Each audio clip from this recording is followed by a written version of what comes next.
Rushton, your host, and this is our podcast, Africa Investing Stories. Today we have a lady who was born and raised in the UK by Antiguan parents. She's had a great upbringing when it comes to education. She's also travelled the continent of Africa. She's managed many employment roles during her career, assisted in public authorities to implement law in policy and practice, started her own legal consultancy and training business in 2000. She's trained around 15 police forces after the famous Lawrence inquiry, ran formal investigations representing clients in employment tribunals and other courts, and sat on police misconduct hearing panels. She has a great love for Africa. She has hobbies, many sports hobbies, sprinting, gymnastics, and also includes reading, travelling and shopping. Okay. She moved from London to Northamptonshire in 1989 and stayed there until she moved to Gambia in 2016. What a great lady. She's attended comprehensive schools and then did law degree at University of Warwick after work, and studied a legal practice course at University of Central England, Birmingham. So she's also done a master's at UCLA University in Lancashire. The list goes on. And outside of her academic, has studied for a Black leadership course at Imperial College, where studied successful leader skills. She's at present a single lady, so guys, she's on the market, and she has 3 wonderful children who are grown up now, and has invested in many other projects in and throughout Africa. So without further ado, I introduce Shakina Chinedu. Oh, should I help you? Yes, help me, please. The name sorry guys, I've been struggling with this name. I'm not the best when it comes to names. But she's got a very cultural, nice name, but I'm messing it up. So you can. So over to you. Hi, Simon. How are you? I'm okay, thank you. So let me help you with the pronunciation, which is very easy. It is Shakina Chinedu. Thank you. Shakina Chinedu. Chinedu. Yeah. So Shakina. I'll help you a bit. If you say Chi and then Nedu, Chinedu. Chinedu. That will help you, yeah. Okay, Chinedu. Okay. So Shakina, what is a typical day like for you, typical day in Gambia for you? Wake up, go on my veranda, look out at the beautiful weather and the animals and listen to the different sounds. That's really nice. Then come back in, make a herbal tea concoction. And then breakfast might be either a healthy porridge made with some homemade milk or a bowl of fruits, which are locally grown that I can obtain here. So that's how a typical day starts. Then I might have a number of things to do in my diary. I might be in court one day. I might have to go and do some site visits where I'm building. Might go and do some land deals, other meetings, meeting people, helping them, advising them, how they can move to Africa. Different things really, but a variety according to what's in my diary each day. But always very interesting, always. Every single day is interesting. Okay. So going on to some of the actual activities, how do you, obviously you've had your legal practice, I take it it's no more in the form of England, but you've transferred your skills and expertise over to Africa. So how do you help people in Africa? What I do here, I help people. So when I say go to court, I'll represent people at court here who have maybe got disputes over land or contractual issues or housing issues, maybe an eviction orders, things like that. So those are the type of things I can go to court and plead on behalf of, particularly returnees who have had a challenging experience here in the Gambia. What kind of experience would that be? Well, if I just think about some of the cases I've got now, one where, well, actually, no, that's been judged already, hasn't it? There's an eviction order that's still going now where somebody's moved into somebody's house without their authority and it's difficult to get them out. There's a land dispute that's coming to an end now. I'm just waiting for the judgment, but because of this corona thing, I think we're being adjourned, but we'll see when that comes back. So that's a judgment that I'm expecting in the next 2 weeks or so. And also any issues, again, regarding any debt orders. You know, people have taken people's money, said they're going to do something, they haven't done it. And, you know, they might have had some sort of contract, whether verbal or written. And, you know, you go to court and, you know, you try and plead that case as well. So similar, more or less the same kind of cases you would be dealing with in England, apart from the... Very, very similar, very similar. Although I did a lot more employment law in the UK. You don't really do any of that here. It's more just the civil contractual matters here more than anything else. So, speaking of employment, do you employ any people out there? Oh, I do, definitely. I have a small building company, and I employ quite a lot as subcontractors under my umbrella, but they all have their own business, but I find work for them as well. So plumbers, electricians, builders, you know, all those sorts of people, borehole drillers, and just make sure that, you know, can keep them in work. But when we're building houses, you know, we could have maybe 15 people on site at the same time. So that's 15 families that are able to, you know, pay their fees, etc. Okay. That's good. We had a slight connection problem there, but yes, I just saw that on screen. It sorted itself out. Is that your end or my end? I couldn't tell you. I know our Wi-Fi here is very good. I cannot comment on the West African side of Wi-Fi, so I have not been there yet. Well, mine's is usually quite good too. So, yeah. Okay. Mm-hmm.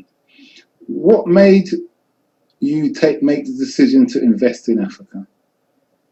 I've never been comfortable in the UK, even though I was born there. It's not a place I've been comfortable there because, you know, we're always reminded in one form or another that we are not British, if you want to call it that, English, we're not accepted there. So I was never interested in growing old gracefully or disgracefully in the UK. So even from a very young age, I knew that I wasn't going to retire there. My initial plans was to retire in Antigua, where my parents come from. But, you know, on visiting Africa, I liked it here so much, I decided that this would be the place for me and changed my retirement plans and retired here instead. And I think it's important to invest in Africa because Africa's our land. And, you know, if we don't build Africa, somebody else will come in and build it, but at a cost to us. So I think it's really important that we bring our skills and monetary capital to Africa. So, you know, it's not just about bringing the money to Africa, it's about bringing the skills as well to create money in Africa. And I think, you know, if we don't do that, we'll have as we can see now, a second round of colonization in Africa because, you know, we haven't come here to do things, but the Chinese, the Indian, everybody else, they can see the value in Africa, but we still need some convincing on that. No, I understand that. I have family members myself who have no intention on ever coming to the motherland. They're very happy with their little island, to put it nicely. So it's been England or Jamaica and the Caribbean. And it's quite sad, but I think in time people do come around. You have to usually get the right family member out there and they do kind of marketing for you when they get back. Yes, that's true. That's true. In that respect, and then everybody wants to jump on the bandwagon. But, you know, Africa's not for everybody. That's very true. I'm only beginning to realize that now. And like you said, it is sad. I used to get really upset about it, people didn't want to come to Africa and stuff. And then I realized that, back in the 20s, Marcus Garvey said, it's not everybody that's going to want to come. And those that don't want to come, you have to leave them. Mm-hmm. As sad as it is, you have to leave them because they don't want to come. Maybe they will wait until things get really, really bad before they run off, in a haste. But those of us that have heeded the call will come and will enjoy what's rightfully ours. I think there's two ways to look at it. And I would go with the second way, where it's not sad if everybody doesn't want to come, because it's good to have ties and network in both places. So if everybody went to Africa, then any new technology that we're not up onto speed on, you're having to deal with other groups of people, let's say. Yes. But where you have,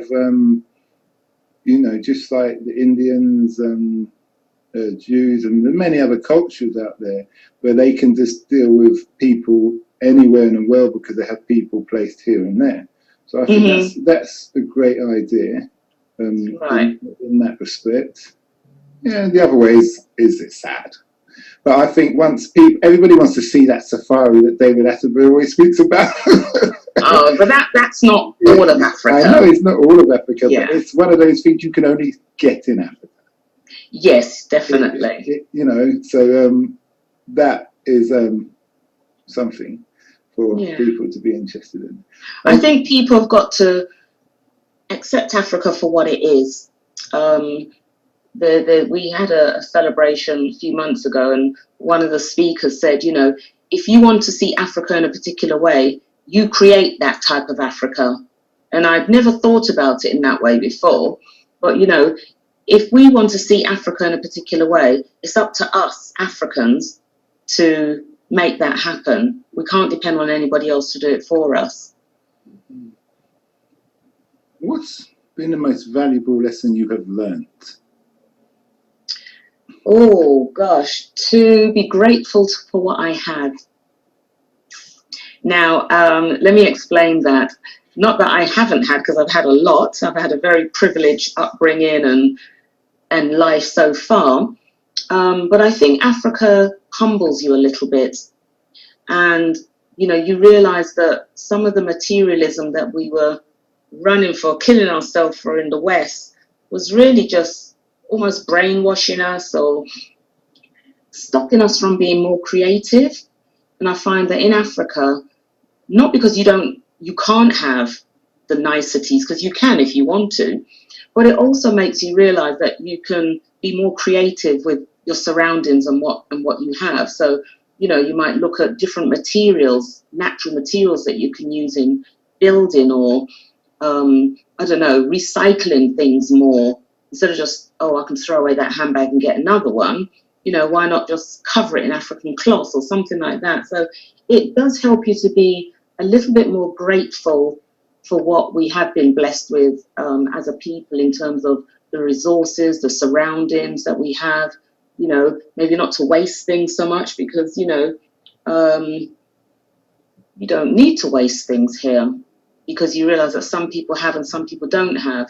So, that throwaway culture and everything that we might have been around in the UK or other places, that we realized we were just really being a little bit selfish at times. So it's just about realizing what we have, being grateful for what we have, especially having so much of nature giving us what we have. Every season there's a different food to eat, which is really nice. We don't have that luxury in the UK, and we could pick it straight from the tree. I'm vegan, so I don't eat meat and fish. But, even the people that eat fish, they can go to the sea, to the fishing village, let's say, buy their fish, and within an hour it's on their plate.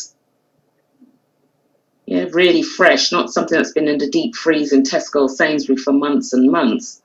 Again, the meat is fresh because, the animals will be slaughtered, maybe early in that day, and then you buy the meat in the afternoon.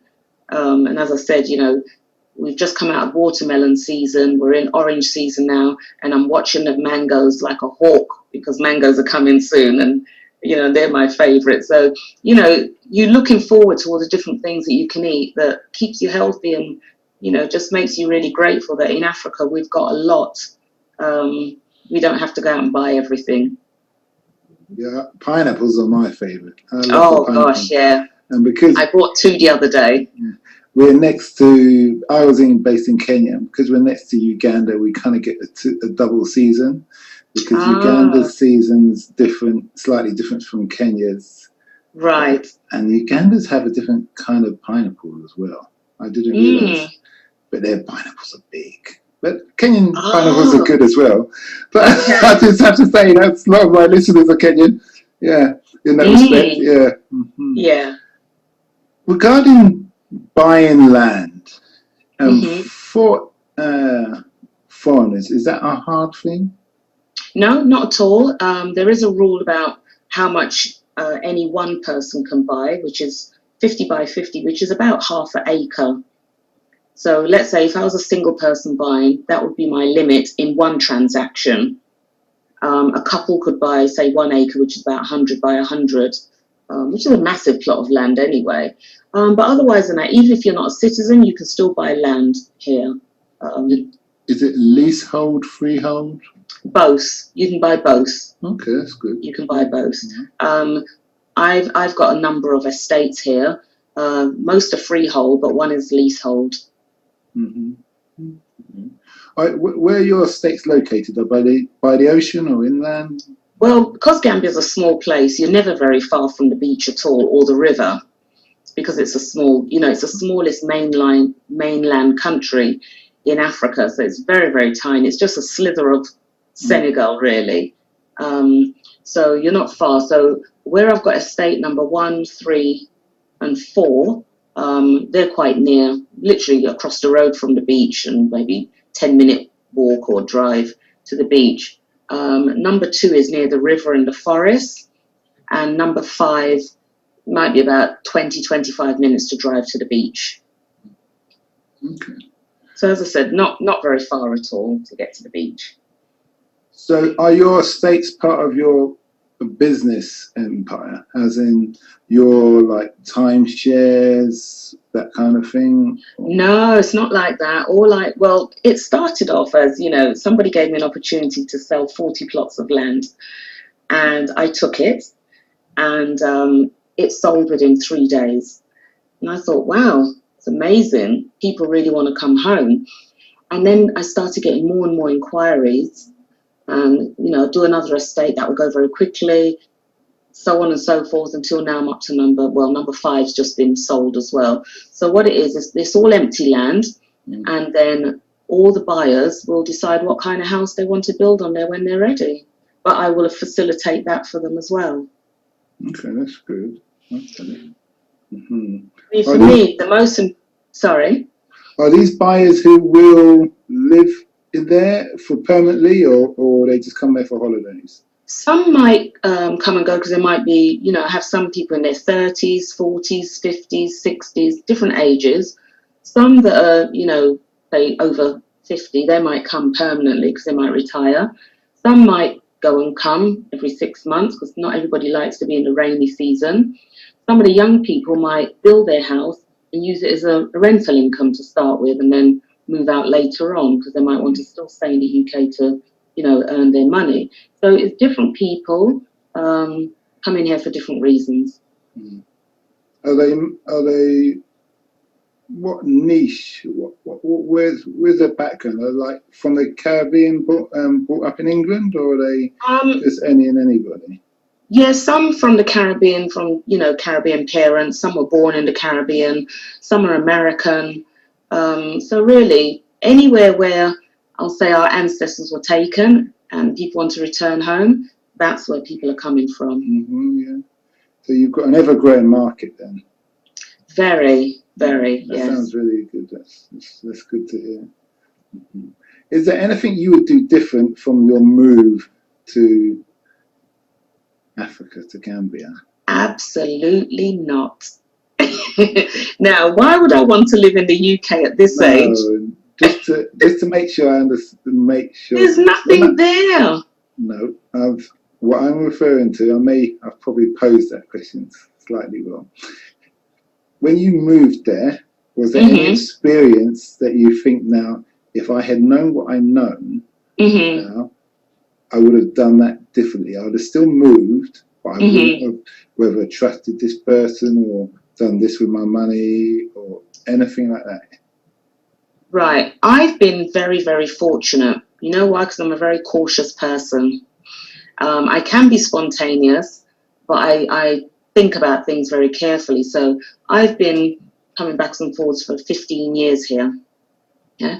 It took me 3 years to buy my first plot of land because I wanted to check all the land laws. I spoke to a couple of lawyers, this, that, and the other. I want to be very, very cautious. So, you know, I haven't had the experience where I've given people money and didn't get my land or my papers, whatever. I managed to do all that quite smoothly. In terms of building a house, I am building, but I waited until I moved here permanently. I didn't start that while I wasn't here. And this is why I offer the service that I do, where I will be the project manager on site for people, because I've heard the stories over the years, and those stories are avoidable if they've got somebody genuine to help them. So I try to do that for people, you know, and give them the advice that they need. And I would always say to people, plan, and more planning. You know, if you want to move here, yes, do that. You think about when you want to move, when can you leave your job? You know, are you going to sell your house or rent it? You know, are you going to bring children with you, or your children grown up? You know, are you going to retire? Have you got medical issues that you need to go backwards and forwards? You've got to put everything into perspective and think about when is the right time for you to leave. I had a plan for 12 years. And I decided to leave. My plan was, as soon as the last child finished university, that would be my cue to go. So that's what I did 4 years ago. I moved permanently. I like what you're saying. I like what I'm hearing. And from my personal experiences, I totally understand.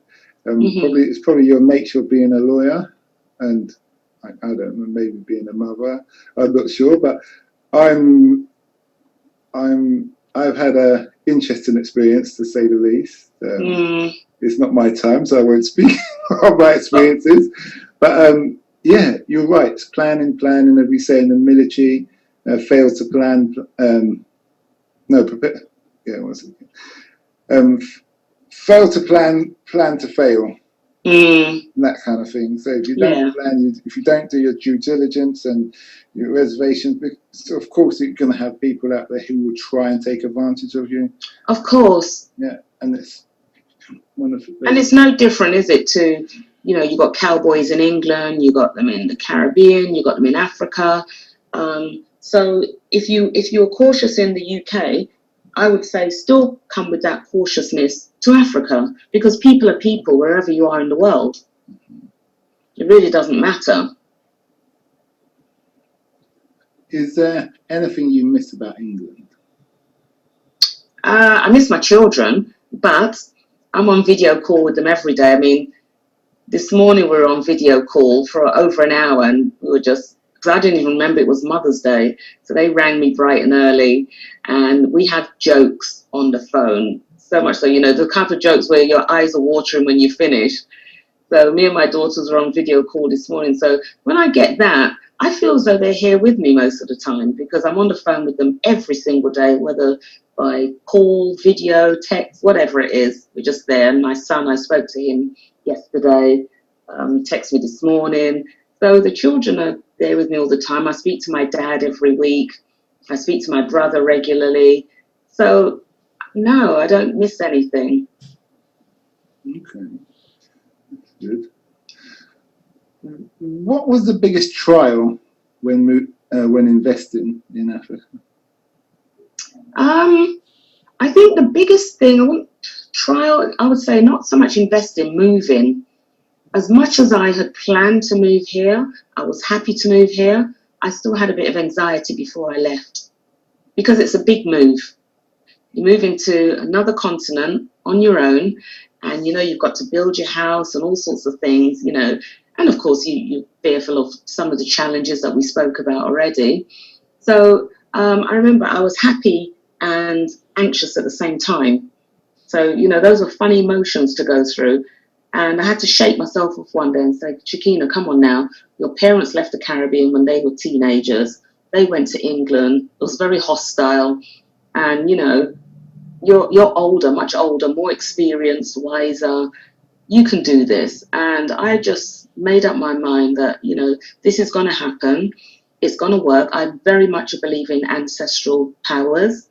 I spoke to the ancestors. I said, you know, you've got to look after me when I come down here. And they've done so very well. And I just shook myself off, dust myself off, and said, okay, look, nothing to be anxious about. This is your home. By hook or by crook, you're going to make it work. Because I have no intention of returning to England to live. I don't want to, not at this age. Okay. Yeah, I understand.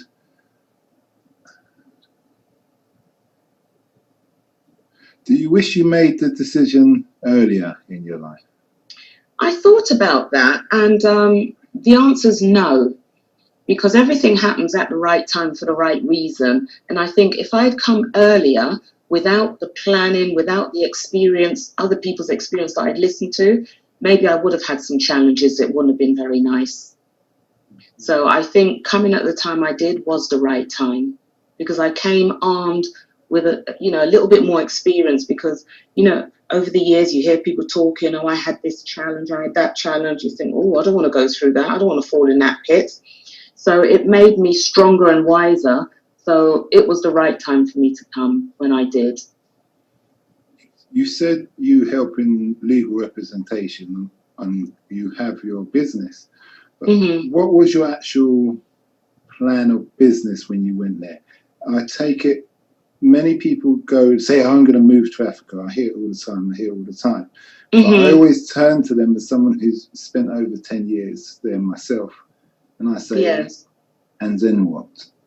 And what I'm really saying to them is, what are you going to do? Are you just going to sit down and absolutely drink mango juice or coconut juice and chill out? Or are you bringing a skill, trade? You know, yes. What was your initial plan when you were moving? My initial plan, because I had retired, but I'd started a business before I left the UK, which was a health business. So promoting healthy eating, but also manufacturing skincare, natural skincare products with no chemicals, no preservatives.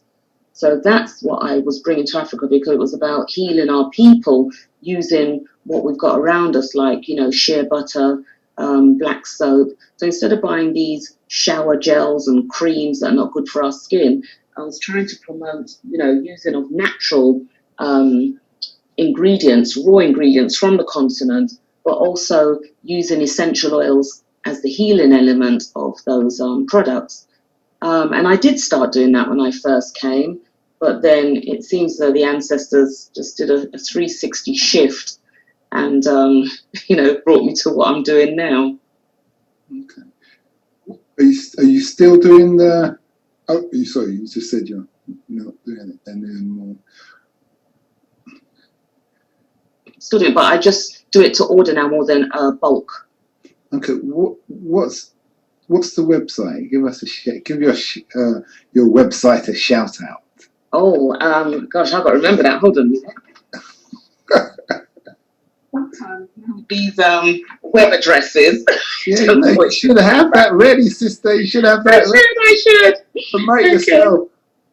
I know. So it's nubianhealth.wix.com/skin-care. Okay. What we're going to do to our listeners, that's going to be in the link below as you're listening to this episode, so you can click on the lovely lady's brand and support the cause. I'm not sure she ships overseas, but maybe if there's a high enough demand, she will. I can. We do have a post office service here, so I can do. Okay, that's cool. I have a Facebook page as well. So it's www.facebook.com/Nubian Health. Okay, there you have it, guys. Yeah. Why did you choose Gambia to go to? I didn't choose Gambia. Gambia chose me. It was purely, I don't know, it came about without me even planning it. I went somewhere, I saw a leaflet for a trip. You know, there were people that do organized trips. So there's a man called Basil Links. He was doing organized trips years ago. And I went and saw a brochure somewhere. And I thought, oh, I'm going to that. And as I said, sometimes I can be spontaneous. And I just phoned up, booked a trip, and I came, and the rest is history, as they say. And that's good. That's good. Yeah. I moved, like I said, I moved to East Africa.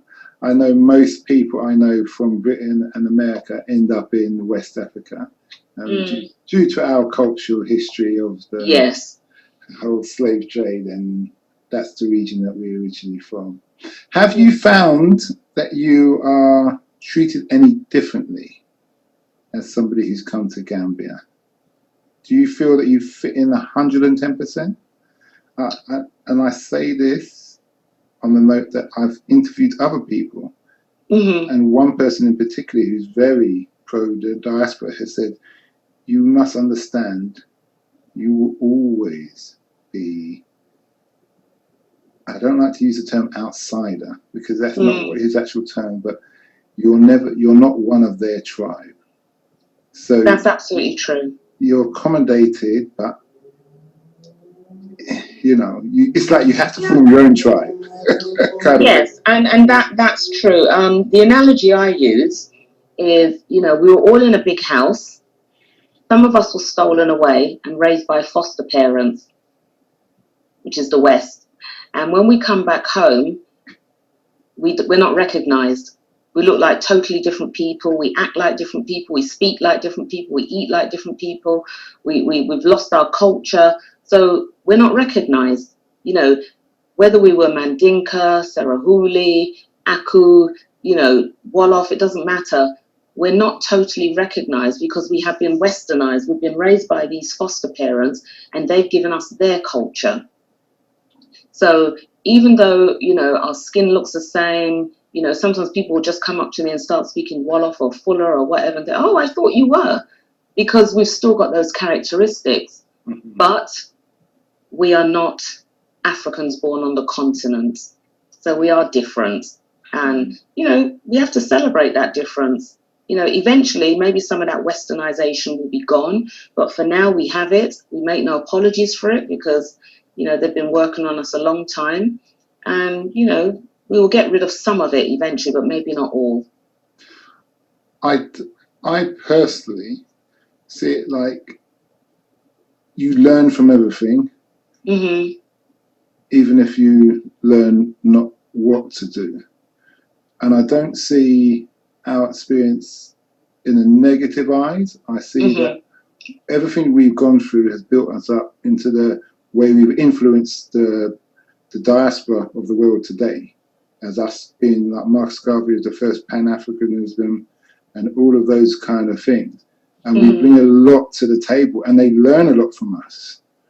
And absolutely. So I see that, yes, we can still learn many, let's say, ways from them, but also what I found is that they are trying to mimic the West and kind of forget their own. And we're trying to embrace what they are, trying to find where we've come from. And as for instance, I would happily wear the African clothing. So I think it's very practical for the hot part of Africa that I was living in. Well, they're tight jeans and a polyester shirt, which is totally impractical for a hot climate. Yeah, it makes you sweat. Like, how on earth do you do that?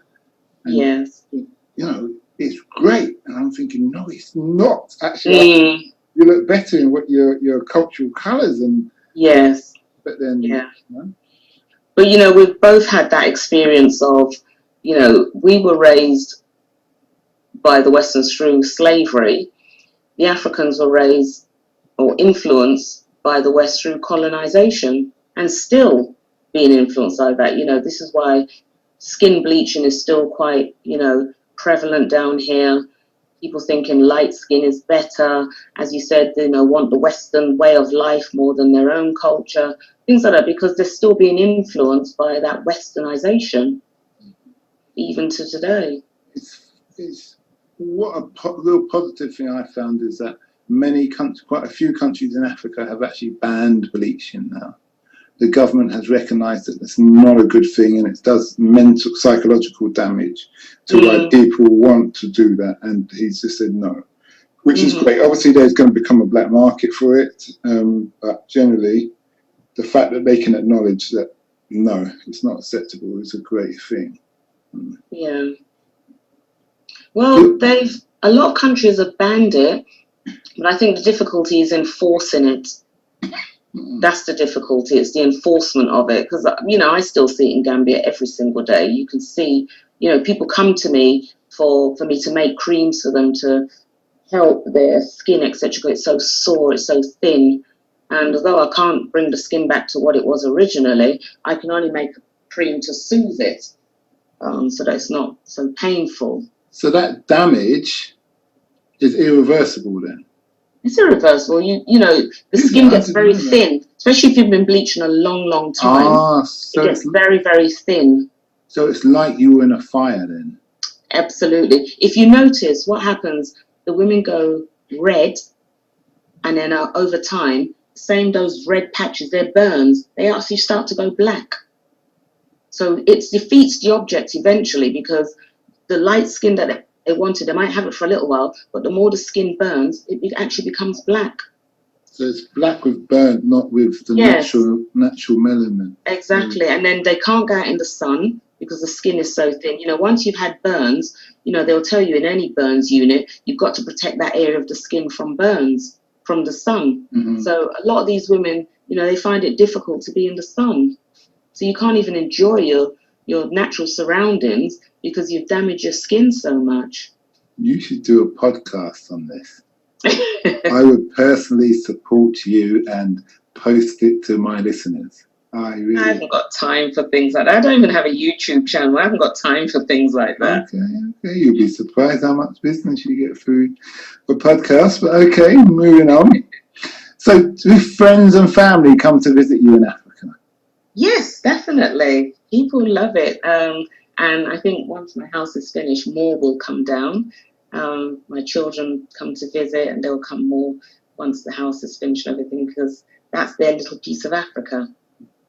How is their mindset before and after? Well, my children grew up like me. I tried as much as I can to emulate what my parents did to me, very Pan-African home. Telling my children they were African, giving them African names from the time they were born anyway, and just encouraging them to embrace their own culture as much as they can, which they have done. So it's not alien to them. It's not alien to them at all. Was that their first visit to Africa? Where did they go first? They probably went Tunisia and Morocco first. So sub-Saharan Africa or lower Africa? Well, I just call it Southern Africa. Yeah, Southern Africa. Yeah, that's even better. Yeah, Southern Africa. Lawyer. I don't believe in sub, because that's putting in our mindset that we're below. Especially to Tunisia, Algeria, Morocco, those places, who think, they're better than us because they're Northern Africa, they look a bit whiter, whatever it might be. We're not below because we have all the resources and everything else and the rich history down here. So I'm not sub. Sub means below, and I'm not below anybody. It's a Southern. Yeah, okay. Yeah. Okay. So what? Going back to that question, their experience for Southern Africa, what was their mindset before and after? Did you notice a change? Not really, because they've been to the Caribbean, and if you know the Caribbean, you know Africa without even visiting. It's very similar. Very, very similar. So, the dirt roads, the houses, different types of houses, different things in the shop. You just learn to embrace it. How many African countries have you been to? In Southern Africa, only 2. which is South Africa and Gambia. Okay.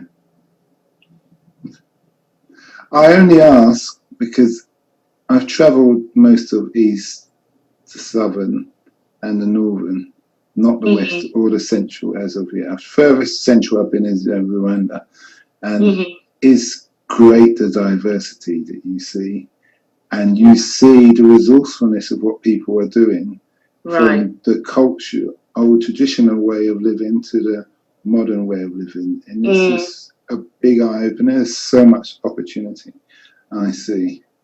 Well, I noticed that in South Africa. I think South Africa is very, very built up. It almost looks like the UK in some parts. But Gambia is still very rural.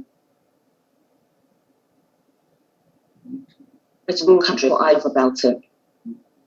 What part of South Africa did you go to? Johannesburg. Okay. Yeah, Johannesburg. I was actually going to move there. That was a toss-up between Johannesburg and Mombasa. I chose Mombasa because it seemed more freer, and I love the heat all year round. I don't want the cold weather thing. But I love my South Africa. I speak to certain people, and I always say where I would be now if I was still in SA. But you know, you made your bed, you lie in it. Yeah. Has your mindset changed since you've moved to Africa? In terms of what? In terms of anything, whether it is business, whether it's a personal mindset, whether it's like, even for me, I went through a phase where I was very charitable and I wanted to help everybody. And I believe that was a big kind of subliminal thing from what I saw on TV. And then I realised that you can't live like that, because people are usually in a position as adults because of their own actions. And I see people who are very resourceful, like the hawkers, and they work every day, God sent, and their thing. And then you've got the kind of beach boys and the working girls who don't want to achieve anything, but they're always at your beck and call if they think they can get something for free. So my mindset changed. At one point I became very, very hard. And I speak to my friends, expat friends out there, and we kind of acknowledge that you go through a phase. You go through a very happy, charitable phase, and then you have mishaps, whether they're your own doing or contribution to many different things, and then you kind of go for a chill out. Just you kind of like you've gone through kind of like a puberty stage. I think you're just like, I know the game now. You know? And no, I understand what you're saying. I suppose because I've been here a long time, backwards and forwards, I got to understand the dynamics. Now, I don't believe in just giving our people charity for the sake of it. I think that's setting our people up to fail, because we're not a charity case, but we are an opportunity case. So for me, I'd rather give somebody a job than to put my hand in my pocket and just give them money, and then the next day they're still in that same position.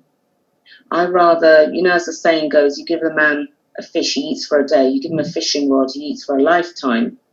I'd rather stick by that. And that philosophy has come from a lot of the reading that I've done over the years from some of our African scholars, in terms of what do we need to do to be self-sufficient and self-reliant. And that's what I believe in.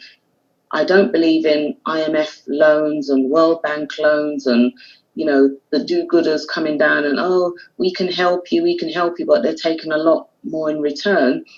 I believe that we should be decorating our own house in Africa, and we can do it. We've got the skills, we've done it before, and we can do it again. So if we sit there with our begging bowls around the world, that's when people take advantage of us.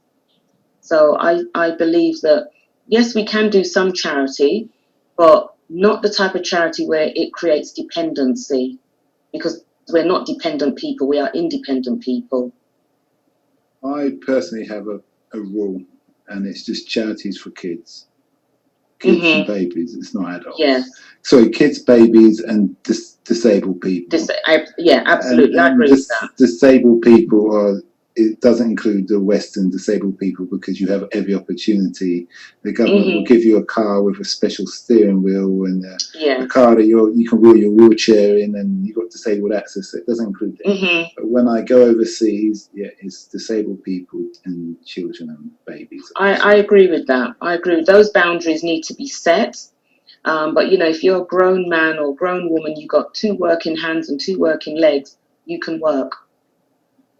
You can work, and you should work and be proud to get those wages that you've earned yourself. And I don't mean through, as you said, through following tourists, selling yourself for money. I don't, believe in that at all. But it's about holding your head high and being able to work for what you earn.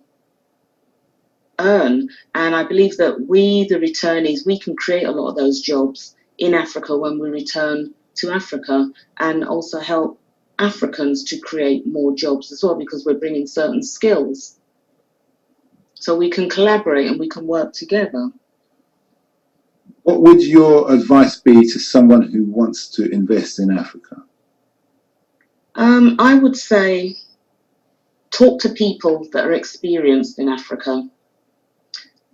Listen to their stories and listen carefully, and don't diminish it. Don't minimize it, because we're talking from experience. So if we give you advice, we know what we're talking about. But get advice first from people that, have been here. We've done different things. We know what we're talking about. And listen to that advice, and then go away and form your own opinions and actions after that. But, we're always here for support.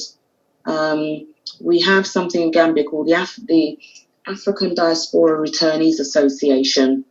And that's something I started when we started the citizenship program about just under 2 years ago, where we decided to lobby for citizenship. And I realized that we also needed support for our people coming down. So, they might need to hold your hand a bit to go and set up a bank account, get their tax number. And it's those sorts of things that we help people with, finding a house to rent or to buy, or, buying land, different things that people might need advice on, where to go for certain things, what schools, how to check out the schools, different things like that. People need different advice. And so I have a Facebook page, and I try and put a lot of information on there that, people might want, when they're coming to live or visit Africa. So that's great. That's another link to add to the bottom of his head.